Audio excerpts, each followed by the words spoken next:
حال ہی میں انہوں نے جو فتح حاصل کی ہے وہ کیتھولک عیسائیت کو بھی اپنے ہاتھ میں لے لیا ہے۔ چنانچہ پوپ صاحب نے فرمان جاری کر دیا ہے کہ ہمارے خداوند یسوع مسیح کے قتل کی ذمہ داری ان یہودیوں پر نہیں ہے، بری کر دیے گئے۔ 1900 برس کے بعد، بلکہ 2000 برس کے قریب ہو گئے، انہیں ایگزونریٹ کر دیا گیا، ایبسالو کر دیا گیا، ان پر ذمہ داری نہیں۔ نتیجہ یہ نکلا ہے کہ ابھی چند مہینے پہلے جو مذاکرات صلح کے ہو رہے تھے، جن میں یاسر عرفات بھی تھے اور یہ اسحاق رابین گیا ہوا تھا واشنگٹن، وہاں سے واپس آیا ہے تو روم میں رک کر پاپائے روم سے ملاقات کر کے تشریف لائے ہیں، انہیں دعوت دی ہے کہ یروشلم آئیے، اور ویٹیکان نے تسلیم کر لیا ہے اسرائیل کو، اور ویٹیکان کا اب جو ہے ایک ایمبیسی، اس کا جو ہے سفارت خانہ وہ یروشلم میں بننے والا ہے، اور پوپ صاحب بھی وزٹ کرنے والے ہیں۔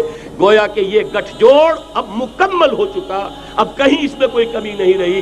اس یونائٹڈ فورس کے ساتھ یہ نیو ورلڈ آرڈر اس وقت عالم اسلام پر حملہ آور ہے۔ اب اس میں نوٹ کیجئے کہ اس وقت کی فضا ہے کیا۔ عالم اسلام میں سے عالم عرب ان کے شکنجے میں جا چکا،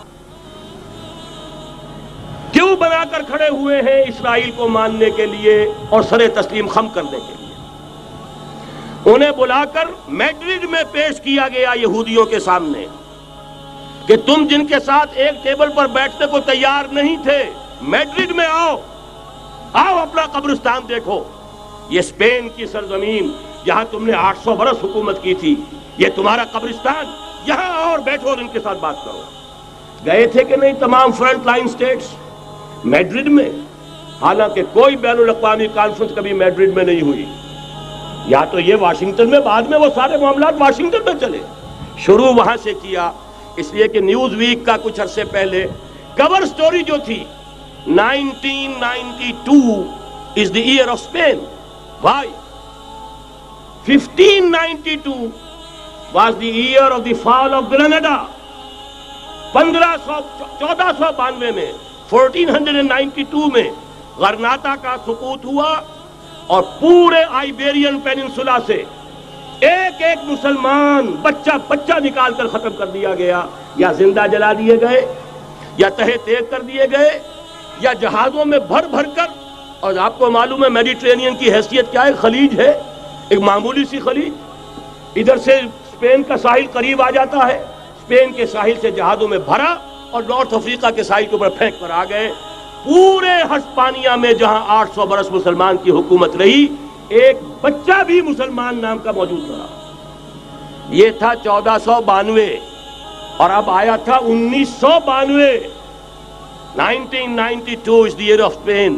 اسی لیے ورلڈ اولمپکس رکھے گئے، وہاں دلہن کی طرح سجایا گیا ہسپانیہ کو، اور بلایا گیا، طلب کیا گیا، سمن کیا گیا تمام دول عرب کو، آؤ یہاں بیٹھو، اور یہاں بیٹھ کر اپنے ان یہودی دشمنوں کے ساتھ مصالحت کی بات شروع کرو۔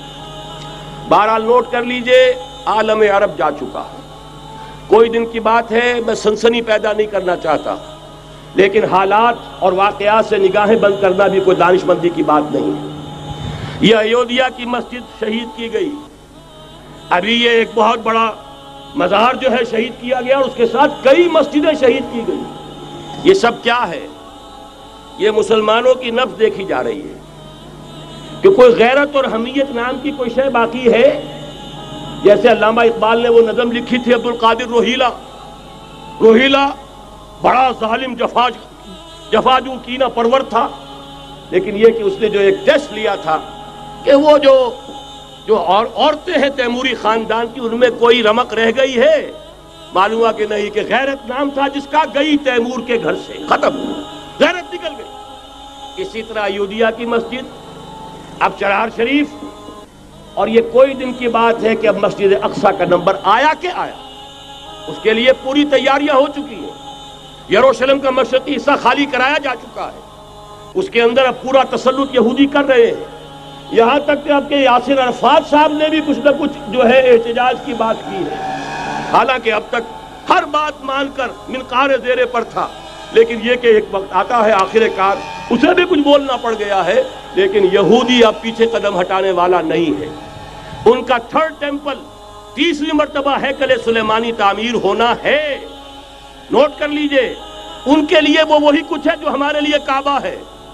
ان کے لیے ہیکل سلیمانی بالکل وہی حیثیت رکھتا ہے جو ہمارے لیے کعبہ۔ وہ ہیکل سلیمانی ایک مرتبہ پہلے نبوکدنضر کے ہاتھوں مسمار ہوا، پھر سن 70 عیسوی میں ٹائٹس کے ہاتھوں مسمار ہوا۔ سن 70 کے بعد آج 1995 میں کتنے برس ہو گئے؟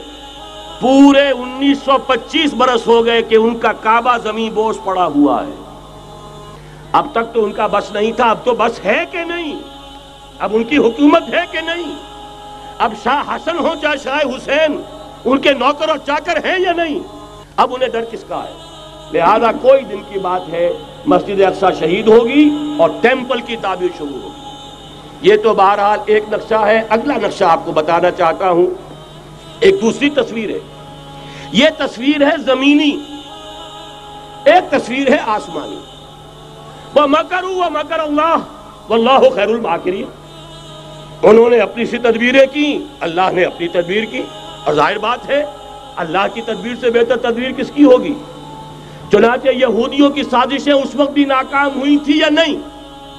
ظاہر بات ہے جاء الحق وزهق الباطل ان الباطل کان زہوقا۔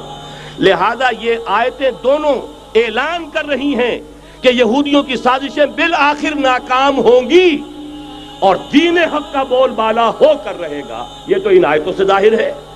یریدون لیطفئوا نور اللہ بافواہہم واللہ متم نورہ ولو کرہ الکافرون۔ یریدون ان یطفئوا نور اللہ بافواہہم ویابی اللہ الا ان یتم نورہ ولو کرہ الکافرون۔ هو الذی ارسل رسولہ بالہدی ودین الحق لیظہرہ علی الدین کلہ ولو کرہ المشرکون۔ اللہ نے تو بھیجا ہی ہے اپنے رسول کو اس فیصلے کے ساتھ اور یہ ذمہ داری اور مشن دے کر کہ جو دین حق آپ کو دے کر بھیجا جا رہا ہے اسے غالب کیجئے، نافذ کیجئے، قائم کیجئے۔ اس مشن کے ساتھ بھیجا جا رہا ہے اور وہ بہرحال آیا جاء الحق وزهق الباطل ان الباطل کان زہوقا۔ لیکن نوٹ کرنے کی بات یہ ہے، ذرا یہاں تھوڑا سا تحمل کے ساتھ غور کیجئے گا، کہیں میرے خلاف کوئی فتویٰ دینا شروع کر دیں۔